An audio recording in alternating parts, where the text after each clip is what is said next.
it clips into right there. Okay. Now the part that we recommend, or I recommend, we all recommend, is when you get to this point, undo them. pull a little bit of the umbilical cord, the placenta out, so the magnets cannot grip. Okay. So that when you do the delivery, now there's things that will not happen. When the placenta separates, in her, there is no separation, there is no gush of blood. There is no elongation on the umbilical cord. So you'll have to say, you notice, these are the signs you would expect for when the placenta is ready to deliver. If you have it loaded like this and well lubricated, it should be a gentle, easy process to deliver it. Okay, that's the trick for it. All right. Now you're ready for the abdomen. Put the abdomen in place.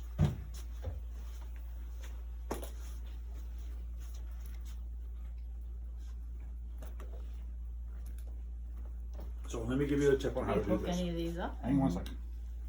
All right, let's talk about this on the underside.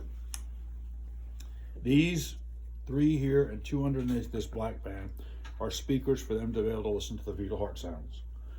This delivery, this one over here, is activated. So if you put your stethoscope over here on the side, you will hear the fetal heart rate. Okay. If you have them place transducers, you can make it look like the transducer is in the correct spot because you start to get a signal. If you have it set up so that it's not in the correct spot, then I would not have a signal, as if the transducer is slipped or not put in the correct location. This black bladder under here will inflate as she's having a contraction. So from here, you could palpate her fundus and you could feel the contraction strength in here. That's what those 2 come into play. This blue one goes to the blue connector. This will use air pressure to inflate this in sync when she's having a contraction. This gray one goes into the same port we plugged in for the bowel sounds. So what I do for this, I lean this up here and kind of use my body or the armrest to first plug it. This is the harder one to plug in. So I get the red dot lined up and I plug it in just like that. I then take this one and make sure that the silver part is to the outside. Then when I do a rotate, I put one finger here and just rotate over to where I can plug it in. You're using your index finger to kind of navigate where the opening is.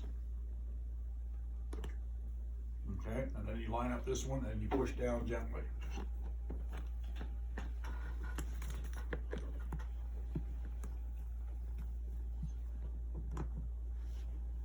Okay, and then you can check it out and make it look pretty. Now, if you've done everything, when you hit continue over there, it should move the baby into the orientation we did earlier. So that doesn't click in, it just sits there. Mm-hmm. Now, it probably says the abdomen's not in place. Simulation is unable to proceed due to the abdomen being open. Okay, so that means that this sensor isn't in there far enough. Now, what I do is a trick to make it, to get it to work. Sometimes when I push down, what happens is the pin's not quite going into the hole properly. So I push up and down. In other words, I go up like that. See how it went down a little bit? And now the fact that I hear it moving, it means that it has gotten past that. And when it just like when we clicked off of there, it has this on here. Now, the reason this is alarming, when we went from the older version of software to this version of software, the older version we just had on here blood pressure, heart rate, respiratory rate, and SpO2. We expanded the display to allow more. Part of the reason our CO2 is low is part of the thing is with it, she's hyperventilating towards the end. They never conferred with us before they set up the display. What they really should have done is they should have changed the alarm limit so it doesn't alarm all the time. An easy fix for this is, in this case, you don't really care where the end-tidal CO2 is, so I'm just going to click on it until it has the plus and make it go up 1 or 2, and that will be within the alarm limits. It's alarming at 24. If you make it go up to 26, it won't alarm anymore, okay? It will always be 26, but the students will never see that, so that's one of those things they should have talked to us about first. On our home screen, can we just get rid of that? You could. The thing is, you'd have to do it every time. Now, if you copy this scenario, you can set this up any way you could want to. Okay, that's what I just did is the fastest thing right now. Okay. But if you wanted to get rid of it, then I could click on here. Another thing I could have done is come in here and just click on the X and take it off. Okay. You can do either way. Okay.